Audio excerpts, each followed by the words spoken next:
Bom, agora nós vamos conversar, né? Na verdade, não é conversar, nós vamos ouvir uma palestra sempre bem divertida da Udine Taus. Ai, tudo bom, Udine? Eu com a internet antes de entrar, porque teve uma quedinha aqui, mas cheguei. Não, tranquilo. Como eu falei, eu ontem fiz uma live, Udine, aqui, onde eu estava falando um pouquinho do evento de hoje, e eu falei que a Udine é uma das poucas pessoas que a gente pode ousar lançar desafios fora da caixa. Né? Eu até tinha brincado que a Udine, nesse evento, eu tinha deixado ela escolher um nome normal para a palestra dela, né? Porque normalmente eu peço aquelas coisas meio bizarras, né? Como deu ruim, zoaram minha divindade no cinema e coisas do tipo. Tem outras palestras sobre o mesmo tema, você sabe. Exatamente. E aí ela estava com uma palestra com um nome bem erudito, né, bem acadêmico, que era a hierarquia do Hades. Né? E hoje de manhã ela de repente falou: eu queria chamar minha palestra de quem é quem no Hades. Eu falei: adorei, só pena que não deu para colocar na divulgação. Né? Mas, gente, a gente vai até falar disso daqui a pouco aqui, né, quando conversar aqui com o Palhaço Mussarela, né, mas essa coisa da gente brincar dentro de um assunto é algo que exige um conhecimento bem mais profundo do que apenas você fazer uma palestra. Porque se eu, de repente, estudasse, né, ainda mais com a orientação do Aldine, né, se eu ensaiasse ali uma palestra sem abrir para perguntas, eu faria uma boa palestra de mitologia grega. Né? Agora, você brincar em cima de um tema da maneira que a Aldine brinca, só conhecendo muito mesmo, só com muita segurança, para a gente poder fazer. Então, eu vou deixar vocês aqui com a Aldine agora, tá? Vou deixar aqui, Aldine, como eu falo com todo mundo, eu estou aqui na coxia, tá? De suporte, se precisar de qualquer coisa. Eu estou pelo celular, então eu estou longe do meu computador, então eu não posso ver. Então, cheio de essas coisas. Não posso ver as perguntas. Então, se alguém tiver perguntas no final. Eu destaco aqui para você. Ou você destaca para mim que eu respondo. Tá legal. Tá bom? Valeu, um abração. E ignore o raiz com S, tá? Raiz com S, com Z. Eu ignoro. Ignorei, eu fiz de conta que nem era comigo. Olá, gente, tudo bom? Meu nome é Udine. Quem já me conhece daqui sabe que eu falo sempre de mitologia grega. Eu sou do Círculo de Brigantia e estou sempre aqui com o André e a Aline. Aliás, muito obrigado mais uma vez pelo convite. Obrigado pela confiança.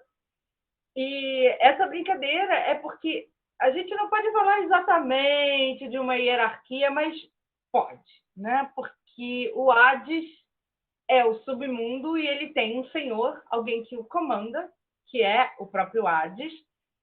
E ele tem outras divindades, a gente encontra outras divindades nesse espaço. Né? Então, vou começar, inclusive, a falar um pouquinho da geografia do Hades para a gente entender o que acontece e depois eu passo para o quem é quem. Né? Para os gregos, no início, o Hades era um grande espaço e a gente tinha separadamente o Tártaro, que é um abismo profundo e insondável, que fica abaixo, bem abaixo, muito abaixo da própria Terra, do oceano e do próprio Hades. Né? E é nesse Tártaro, que é uma divindade, inclusive, a personificação dele é uma divindade, surgida do caos, ao mesmo tempo que Gaia, e era lá que estavam os cíclopes no início, segundo algumas versões, né? Quando é dito que Urano, né, encerrava suas criaturas, né, no ventre da Terra novamente. Alguns colocam isso como o Tártaro, não o centro da Terra exatamente.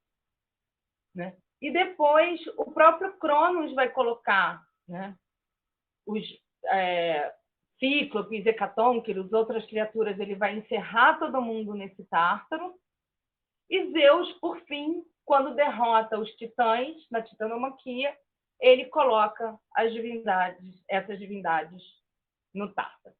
Né? O Tártaro era cerrado por imensas portas de bronze, controladas, né, e protegidas, vamos dizer assim, por Poseidon, no fundo do oceano, inalcançável. O Hades mesmo era um grande espaço, né? Ele era separado do Tártaro não só por essa imensidão entre eles, mas também por um rio em chamas, que é o Flegetonte. E o Tártaro é mais ou menos banhado por dois rios. Um é o Estige, né? E aí a gente depois vai ter toda uma geografia complicada, porque esses dois rios vão se dividir em três, que vão se dividir em cinco. Tá? Mas todo mundo ia para o mesmo lugar, com exceção daqueles que enfrentaram os deuses ou que ofenderam os deuses de alguma maneira, e aí deuses eu já falo de Olimpo, né? Zeus e etc. Todo mundo ia para o Hades. Morreu, vai para o Hades, fica lá, olhando para onde? Cabeça tortinha assim mesmo. Né? E nessa confusão, Hades não age sozinho. Tá? Mas essa era a geografia inicial do Hades. Um grande espaço para onde ia todo mundo e ficava lá. Né? Até que seus traços e a sua humanidade, né, se desfizessem, você não olhasse para aquela psique e não reconhecesse mais, ela deixasse de ser a imagem do morto e se reunisse ao todo, ao caos, e aí várias possibilidades.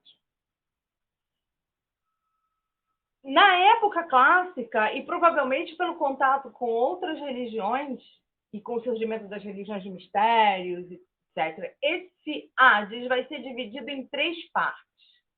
E aí esse Tártaro vai ser aproximado a esse Hades, e vai passar a ser um lugar de punição não apenas para os titãs e para aqueles que se rebelaram contra os deuses, mas também para algumas figuras que cometeram atos que infringiam, né, essa lei dos deuses.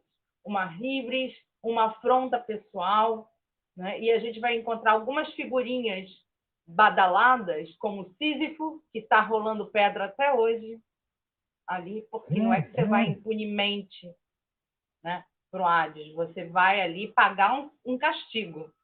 Né? Você tem Sião, que foi aquele que tentou, né, digamos, se unir à Hera num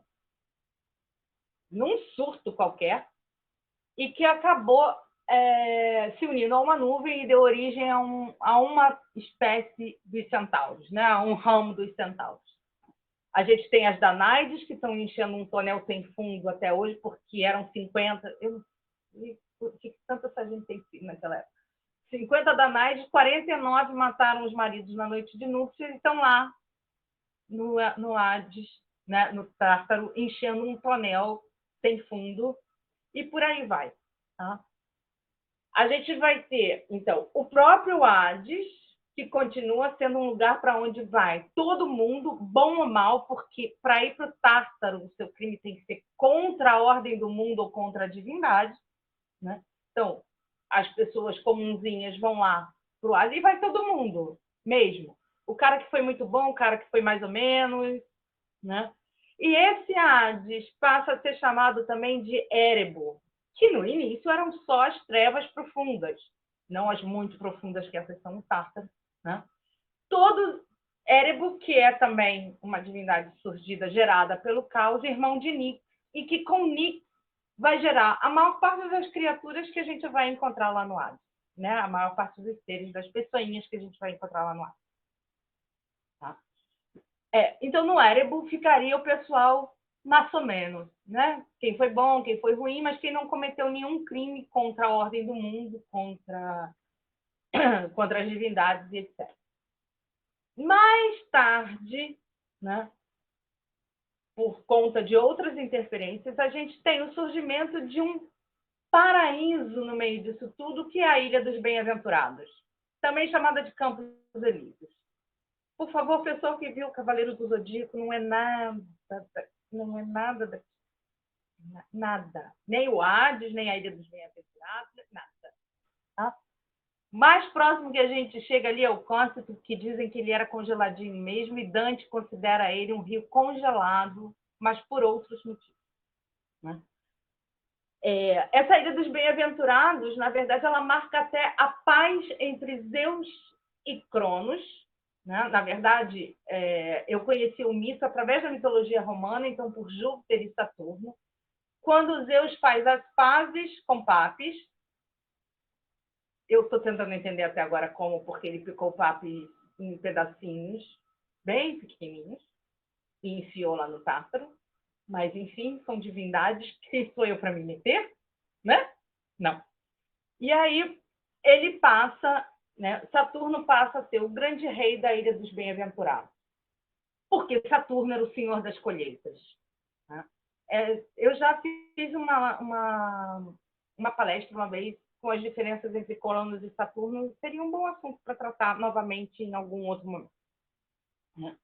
Mas feita essa divisão, né, para a gente saber aonde a gente está pisando, então que num primeiro momento, e para mim até hoje eu tenho essa visão, o Hades tem um grande espaço para onde vai todo mundo, né?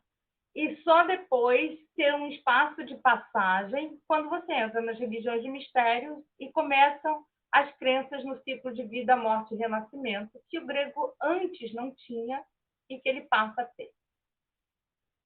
Vamos combinar que quando eu falo grego, eu falo dessa gente que mora ali na Península Helênica, né? Ali no Egeu e todas as colônias, porque a gente não tem Grécia como país unificado, mas é sempre bom lembrar, tá?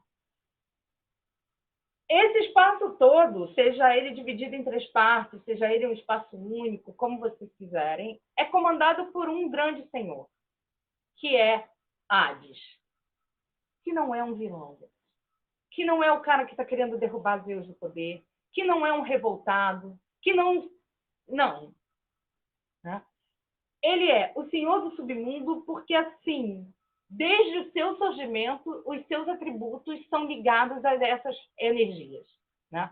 E ele não é só o grande senhor dos mortos, né? Mas ele é senhor de tudo que está abaixo da terra. Tá? Então, sabe aquele pedacinho de terra onde você enfiou a sua semente, que é Deméter que cuida? Dali para baixo é tudo de Hades. Né? Então, Deméter te ensinou a plantar aquele grãozinho, mas quem vai olhar por ele até ele crescer e virar uma plantinha para ser colhida onde entra Deméter de novo, é Hades. Né? Sabe, todas aquelas pedrinhas preciosas, todos esses cristais, essas pedrinhas preciosas que a gente ama de paixão, são dele. Né? Todos os metais, todos os minérios, tudo que está abaixo da terra é dele. Zeus manda da terra para cima, e ele só manda na terra superior porque ele tem uma senhora que permite. Não, Aline, não é o Hades da Disney, ele não tem um foguinho azul, mas ele tem Daguinho, né? Que nós vamos falar dele daqui a pouquinho. Né? Então, o mais importante que eu queria dizer aqui, além dele não ser essa pessoa revoltada que todo mundo mostra, né? Todo o filme coloca, com raríssimas e poucas exceções, ele também não é o cara que mata, ele não é a morte, ele não é o senhor da morte, ele não comanda a morte. Né? A gente tem uma divindade, aliás, 2 divindades, que representam esse momento da morte.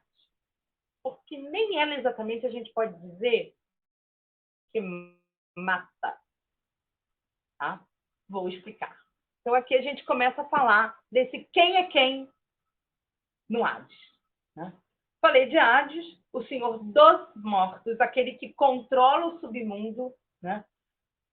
O submundo, ele não é só um lugar onde as riquezas se produzem, onde as raízes das suas plantas são cuidadas para que não congelem ou não esturriquem, né? Durante o seu crescimento, mas ele é também aquele onde, vamos dizer assim, existe um equilíbrio de forças. Tanto que, para alguns mitos, a divisão do mundo não foi feita no mundo de cima, foi feita no submundo. Tá? Pelo Hades passa um rio que é comandado por uma ninfa, que se chama Estige. Tá? Então, por favor, quem olhar para Estige está olhando para uma ninfa, uma divindade feminina. Tá? E no rio Estige fazem-se juramentos que não podem ser quebrados. Então, honestamente, o cara que é mó de boas, que tudo que ele quer na vida é ficar na placidez com a sua esposa, com a sua mulher, que só vem visitar ele de alguns meses por ano, porque a função dela é essa conexão entre os mundos, ele só quer ficar de boa, gente. Ele não quer briga com ninguém. Ele não quer tomar o Olimpo, porque ele, como divindade olímpica, poderia estar lá, mas ele prefere ficar no Hades. Não é que não lhe é imposto permanecer no Hades, é uma escolha, porque ele é o senhor daquele mundo. Sem ele, aquele mundo desmorona. Né? Para entrar e sair do Hades, você precisa da permissão dele. Só existem duas divindades que entram e saem do Hades a seu bel prazer. Uma é Hermes e a outra é Hécate. Porque Hécate é a dona das chaves e dos portais, ela entra e sai de onde ela quiser, e ela já estava lá antes de todo mundo, então, não. Né? E Hermes, porque ele é o mensageiro dos deuses, especificamente de Zeus, mas de todos os deuses, e ele é aquele que conduz as almas de um mundo para o outro. Então, ele é que pode passar. Tá? Mas, para lidar com os mortos e com o mundo dos mortos, tá? A gente vai ter Hades. Mas quem é que leva e traz? Quem é que é o responsável por esse momento em que a pessoa deixa de ser do mundo de cima e passa a ser do mundo de baixo? Temos duas figurinhas. Uma é Thanatos, todo mundo já ouviu falar em algum momento, eu espero, né? Eu conheço uma pessoa que conhece bem, né? E temos as Queres. Tá? Thanatos, que todo mundo tem medo dele, e a gente tem porque a gente tem medo de morrer, né? Todo mundo fala que não, porque isso, não, porque aquilo, não, porque aquilo outro. Né? Eu tenho certeza que você já ouviu falar assim. Né? Quem é Thanatos? Thanatos é a morte tranquila. É a morte oposta à vida. Né? A morte não violenta. Eu gosto de chamar Thanatos de um gerúndio, porque ele é o momento do último suspiro. Ele é aquele que recolhe as almas. A gente tende a dizer que é ele que mata, né? A gente associa ele com a figura do ceifador, mas, na verdade, a figura do ceifador é muito posterior na mitologia grega. Porque quem determina o momento da morte não é Thanatos. Vocês vão perceber que na mitologia grega é tudo muito encadeadinho. Cada um tem seu momento, sua função e a sua, como eu posso dizer, a sua especificidade. Né? Então, Thanatos vai lá para tirar a alma do corpo, desprender praticamente a alma do corpo. Porque quem determina o momento da morte, quem corta o fio da vida, é uma das três moiras. Né? A gente tem a fiandeira, que é Cloto, a gente tem Láquesis, que é aquela que mede o fio, né? E dá a qualidade da vida desse fio. Né? E a gente tem Atropos, que é a inflexível, aquela que não volta atrás, aquela cujo passo, né, você não pode parar. É essa senhora que determina o momento da morte. E Thanatos vem só para tirar a alma do corpo. Né? Se essa pessoa foi devidamente enterrada, né, sepelida em italiano, desculpem, se ela passou por todos os ritos fúnebres e foi lhe dado um óbolo, né, geralmente colocado sobre a boca ou dentro da boca, algumas versões dizem nos olhos, mas isso não é atestado. Né? A gente fala porque aparece várias vezes, mas o mais correto é dizer dentro da boca. Se essa pessoa passou por tudo isso e tem essa moeda, então ela é conduzida por Hermes até a margem, né, do primeiro rio, que é o Aqueronte, conhecido como Rio das Dores também, né? Passado esse momento, Hermes deixa a alma lá na margem e ela vai pagar ao barqueiro para entrar. Quem é esse barqueiro? É a nossa segunda figurinha, ou a primeira, se a gente quiser, não contando, né, Hermes, que a gente vai encontrar. Segunda, porque a gente já acabou de encontrar Thanatos, né? Quer dizer, o morto, a gente não, porque a gente ainda está aqui, o morto, né? Caronte é aquele que vai fazer a travessia, né, de barco pelos rios. Alguns vão te dizer o Estige, outros vão te dizer o Aqueronte, né? O rio mais associado ao inferno é o Estige, exatamente, Styx para os gregos, né?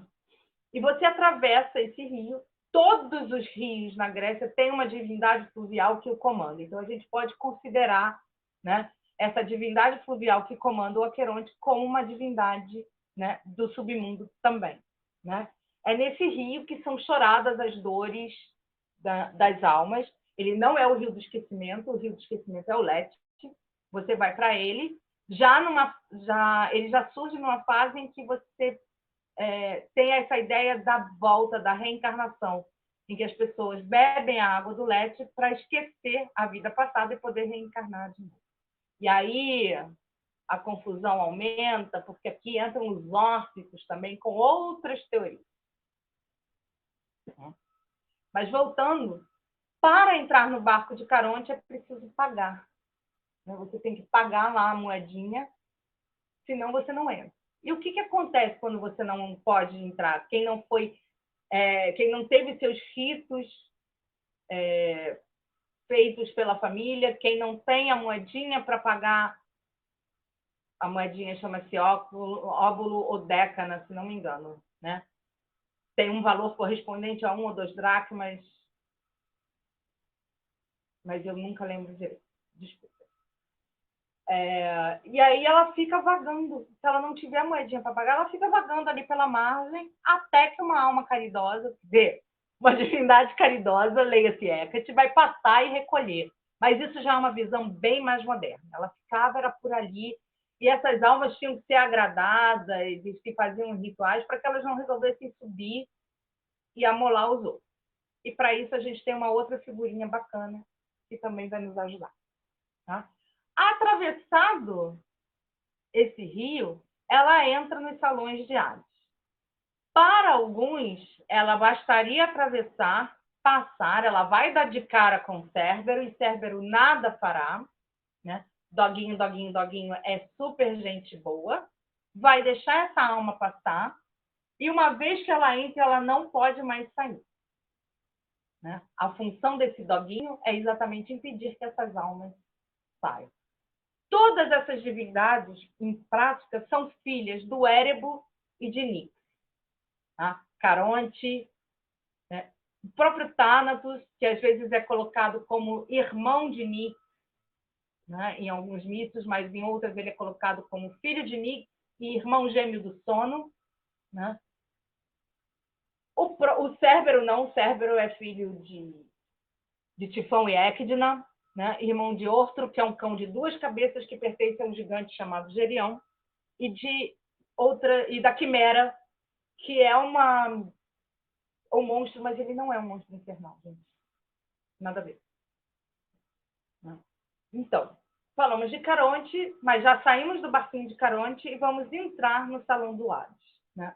Alguns mitos e alguns poetas colocam Hecate como a divindade que vai abrir as portas do submundo, né? Os portões do Salão de Hades, para que as almas possam entrar.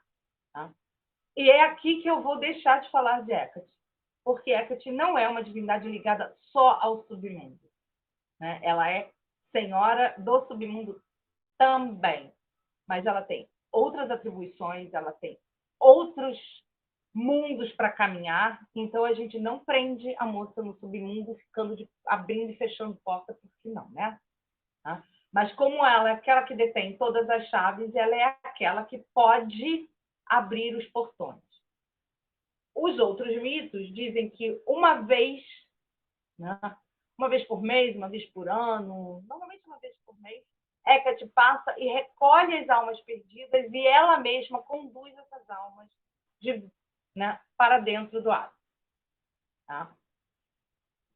Dentro do Hades, né, a gente vai encontrar Cérbero, né, que eu chamo carinhosamente de doguinho, doguinho, doguinho, porque é um cão de 3 cabeças, não exatamente simpático, doguinho, doguinho, doguinho, amor de criatura, porque who is the good guy, né? Who is the good dog? Quem é o cachorro bonzinho de papai? É Cérbero. Qual é a função desse cão infernal? Nenhuma, a não ser impedir que as almas que já atravessaram o portão saiam de novo, ou que as almas que vieram por outros caminhos entrem se não estiverem sendo conduzidas por ninguém. Ele não tortura as almas, ele não morde ninguém, ele não estraçalha os espíritos, não. Ele só fica ali montando guarda e fazendo uma festa quando o papai chama. Tá? Por que a gente chama ele de doguinho, doguinho, doguinho? Porque o bichinho tem 3 cabeças, gente. Não tem que falar com todo mundo, né? Orto, por exemplo, a gente chama só de doguinho, doguinho. Mas ele não é tão gente boa quanto Cérbero, né? Cérbero é bem mais legal. Né? Eu falei de Thanatos como a morte tranquila, né? E esqueci, ou não, deixei para falar agora, de falar daquelas que trazem a morte violenta. Que é uma complicação da gente explicar, porque muitas vezes elas são confundidas com as Keres, e pior ainda, com as Keres, desculpa, com as Moiras, e pior ainda, com uma das visões das parcas humanas. Por quê? As 3 têm mais ou menos o mesmo significado. O quinhão, a sorte, aquilo que pertence a cada um. Então, se eu olho para as moiras como o meu destino, como aquilo que me cabe, né, eu olho para as Keres da mesma maneira. Né? Mas a gente tende a olhar para elas como uma função punitiva e não. Né? É simplesmente aquilo que a sorte determinou. Pensemos, você é um herói, Aquiles. A morte de Aquiles não foi exatamente heróica, mas poderia ter sido. Mas, ok, vamos pensar em Heitor, que foi um pouco mais heróico. Não?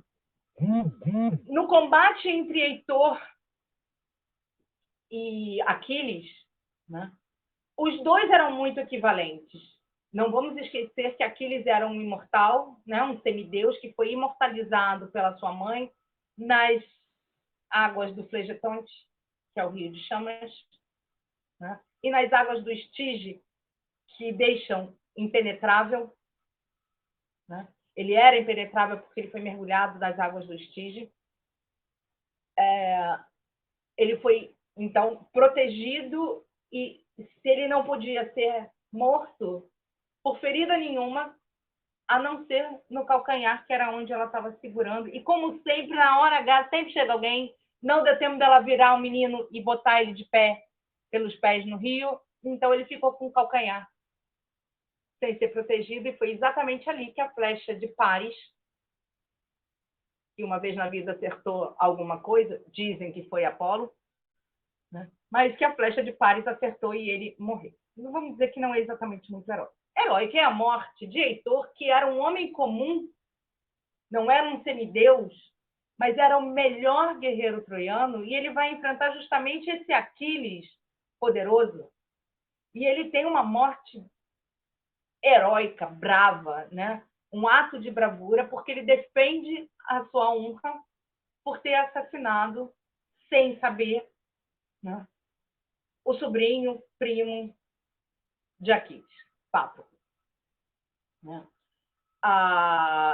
Aquiles tenta humilhar, né, arrastando o corpo dele em volta da cidade, mas no final, né, a pedido do pai, a pedido de Príamo, ele libera o corpo para os ritos fúnebres, e assim faz-se uma trégua entre gregos e troianos por 12 dias para que sejam enterrados e chorados os mortos.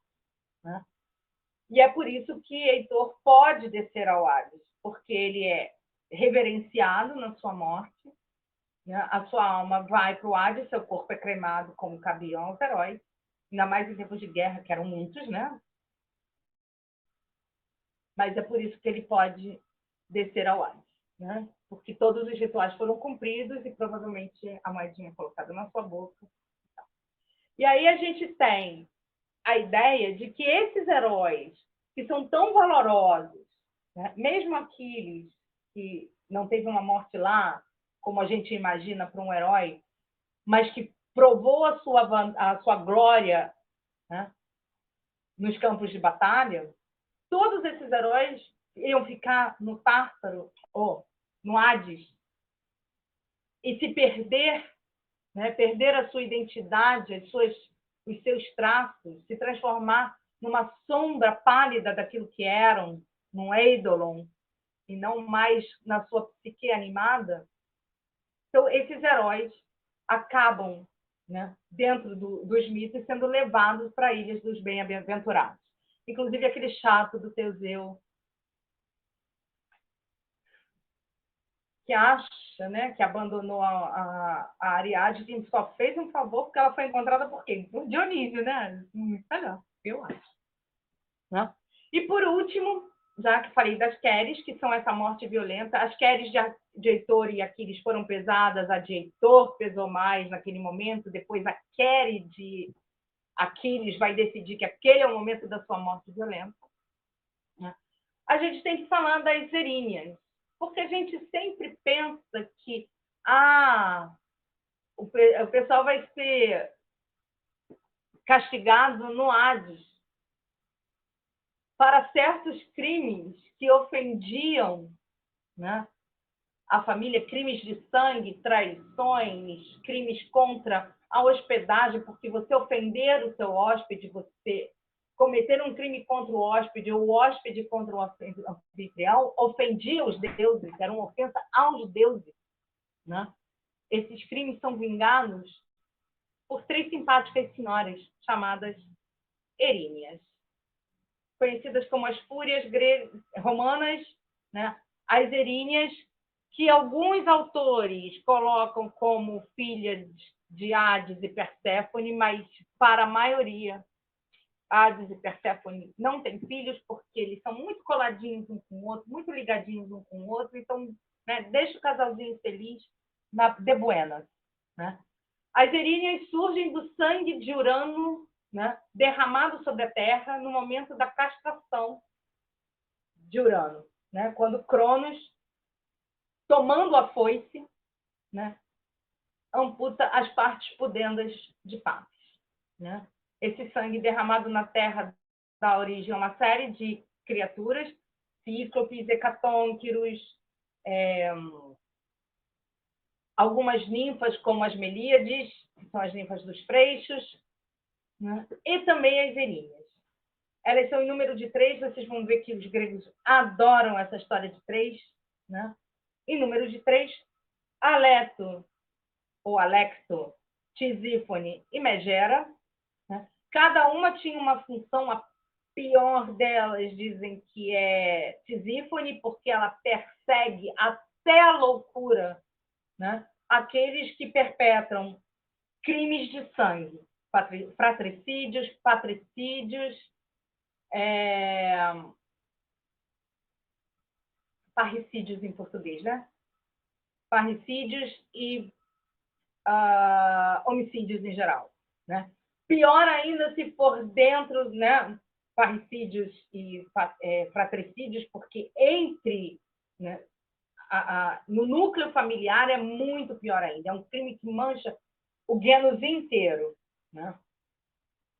Genus é o núcleo familiar, mais ou menos como os clãs dos celtas, germânicas, mas elas escocesas, elas representam o núcleo familiar. E no genus é que fica a gente sabe, né? A mulher casa, ela sai do seu genus, ela abandona o seu núcleo familiar e passa a fazer parte de outro, mas, na verdade, ela troca um gineceu pelo outro. Mas eu não podia não falar do gineceu, mesmo numa palestra sobre o submundo. Sempre dou um jeito de enfiar esse gineceu aqui, né? A Lecto vai ser aquela que pune os crimes morais, traições, infidelidades, e ela é perita em pestes e maldições, então cuidado que às vezes a gente acha que foi Apolo, mas foi ela, né? E Megera é aquela que vai punir os crimes dentro dos casamentos, as infidelidades, as traições, né, dentro do casamento. Né? Mas ela é conhecida como a rancorosa porque ela rege o rancor, a raiva, a inveja, a cobiça e o ciúme. Né? Então, são 3 pessoas muito legais. Né? Na verdade, num primeiro momento, os gregos não viam elas tão separadinhas assim. Né? Elas eram sempre em número de 3 e elas eram as 3 perseguindo todos os criminosos. A gente tem um mito, se não me engano, é Fineu, né? De um adivinho que ele é confinado por revelar um segredo dos deuses, ele é confinado numa ilha e não... Eu não posso evitar, Aline, eu não posso evitar. Ele é impedido de comer e de beber. A punição dele é ficar, né, sentir uma fome eterna.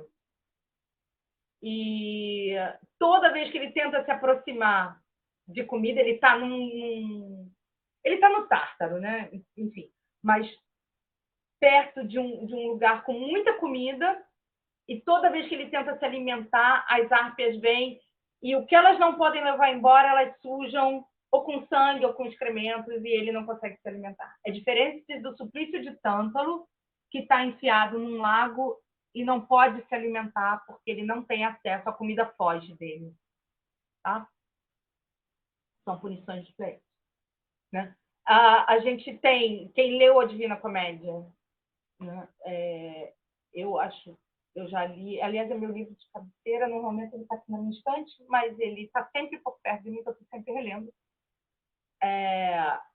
Dante se inspirou muito na mitologia para criar, especialmente, né, a geografia do inferno dele, né, inclusive com as divisões que ele faz, né, ali, com os rios dividindo os vários níveis. Né, e é muito impressionante o que ele faz. Né. Alguns mitos, já que eu tenho ainda um tempinho, porque o André ainda não apareceu aqui, né, vou falar que alguns mitos colocam como auxiliares de Hades 3 juízes infernais. Né? Minos, Radamanto e Eco. Né? Minos e Radamanto são irmãos, Eco. Né? Alguns mitos dizem que sim, outros dizem que não. Mas eles estão ali, né, para julgar as almas e determinar quem vai para onde. Essa divisão era bem diferente, eles eram julgados por continentes, né? Então, a Europa, a Ásia, de onde quer que eles viessem, e depois acaba ficando que 2 julgam e Minos determina para onde essas pessoas vão. Não, eles não usam armaduras e não, eles não têm poderes estelares, infelizmente. Ah, não? Não, eu gosto muito bem, para falar a verdade. Eu sou fã, mas eu gosto mais dele. Engraçado, apesar de eu gostar mais do Las Canvas, eu gosto mais deles de Radamanto no Cavaleiros do Zodíaco original do que no Las Canvas. Gente, uma curiosidade, tá? Para os poucos que talvez não conheçam, o Dini, ela faz a palestra, sempre está aqui falando de mitologia, mas como eu estava brincando no final, né, da palestra do Joel, ela é a minha principal revisora, né? É uma crítica, é uma excelente rival na hora de discutir, né, alguns assuntos referentes aos textos, né? E né, uma confusão também, né? Eu adoro uma discussão. Não, teve uma vez que a Aline chegou a ficar com medo, porque a Aldine me ofereceu uma leitura crítica. Aí ela vinha para cá e a gente quebrava o pau ali. Não, acho que deve, não deve, não sei o que. Aí quando a Aldine ia embora, ele disse, olha, se eu perder minha amiga por tua causa, eu me separo de você. Eu falei, olha, mas se eu quisesse alguém que dissesse teu texto está lindo, eu mostrava para minha mãe, eu sempre falo isso. Né? Quando a gente entrega para um revisor, para uma pessoa fazer uma leitura crítica, o que a gente espera é que a pessoa discorde, que a pessoa venha, né, atacar mesmo. E, curiosamente, eu não pude deixar de notar que tem uns livros bem interessantes aí atrás de você. Tem um que tem uma escada meio sombria, né? Essa minha estante, ela tem vários propósitos. Ela é a minha estante... Eugênio, só um instantinho. E além de revisora, ela é também uma das escritoras, né, com o título publicado na Duende Amarelo. Né? Eu só não tenho um dos livros, que é o... Eu só não tenho um dos livros. Os outros eu tenho. Né? Esse aqui conhece, Eugênio? Você conhece esse aqui? Está aqui ele, ó. Tá aí também, né? Infelizmente, a gente está pensando numa segunda edição. Né? Um dia, quem sabe, né? Vamos fazer sim. São os meus livrinhos. Né? Então, aqui eu tenho toda a parte da parte de mitologia, que eu mostro muito, porque os meus livros estão em petição de miséria, a gente só precisa de novos. Gente, é porque eu uso muito, eu carrego esses livros para tudo quanto é canto, todo mundo caindo. Né? E aqui eu tenho o meu orgulho, né? Que são os livros que eu tenho de autores brasileiros e de autores brasileiros meus amigos, e das antologias que eu participo, né? Então, eu tenho a primeira antologia que eu participei, que fui selecionada, que fui convidada, né, na verdade, né? Que é a da Duende Amarelo, né? Contos Sombrios, né? Que o meu conto abre. Olha que orgulho, gente. Eu vou mostrar, porque eu mostro tudo, né? Meu conto que abre a antologia. Como não podia deixar de ser, chama Sangue. Por que será? Né? Porque a pessoa escreve... Eu sou essa fofura toda, né? Esse amor de pessoa, uma pessoa legal, uma pessoa bacana. Cadê a Aline? Vai tomar café, Aline. Vai tomar um café. Né? Mas eu escrevo contos de terror. Então, essas aqui foram 3 das que já chegaram, estão saindo mais 2. Inclusive, para quem me segue no Instagram, uma está em Catarse. Gente, Catarse é um financiamento coletivo. Sim, né? sim. Ela está maravilhosa. Segue lá para vocês me verem. E essas são as minhas antologias. E eu tenho os livros dos amigos. Porque o que é a estante de um escritor se não tem o livro dos amigos? Já ouvi falar desse também. Temos esse, temos um que caiu aqui em algum lugar, que tem o Escada, né, o Estrada para a Mente, que foi esse livro da briga toda. Né? E tem o livro dos meus amigos. Aqui. Não, o Dini, o livro da briga mesmo foi Ossos sobre a Cruz. Ai, foi Ossos sobre a Cruz, que é o que eu não tenho, que você não me deu de propósito, porque eu briguei com você. Vamos corrigir isso. Mas eu acho que eu não trouxe. Aquela última vez que eu tive que paquetar, eu acabei não pegando. Mas tem uma Magia Mental e tem o Estrada para a Mente, que está aqui, gente. Gente, isso aqui é o Instagram da Aldine, tá? Além do contato, né, para qualquer desses assuntos, é um Instagram onde vocês têm regularmente uma live bem interessante da Aldine com a Irine, que falou aqui, que fez o jogo aqui agora e que ainda fala hoje aqui com vocês sobre mitologia nórdica. A gente faz a live, que é o Encontro das Divindades, né? Vocês vão ter um papo com a Irine na palestra dela, que ela vai falar, não vou dizer o título, porque está lá no coisinho, mas né? Vocês já devem saber. E é sobre as Valquírias, né? Valquírias, as guias e guardiãs do norte. Isso, as guias e guardiãs do norte, das Valquírias. Eu não queria dizer o título porque eu não decorei, eu sabia que era sobre as Valquírias. Desculpa, Irine! Né? E aí, né? Por que a gente faz essas lives tão maravilhosas? Porque a Irine é um espetáculo, né? Super recomendo. Aliás, leitora de runas com ela, né? Assim como recomendo a minha amiga Aline para a leitura do baralho de Maria Padilha, por favor, né? E no meu Instagram vocês também podem falar comigo, porque eu, além disso, tudo, sou professora de italiano. Então, quem precisa de aulas de italiano, né? Por favor, estou lá.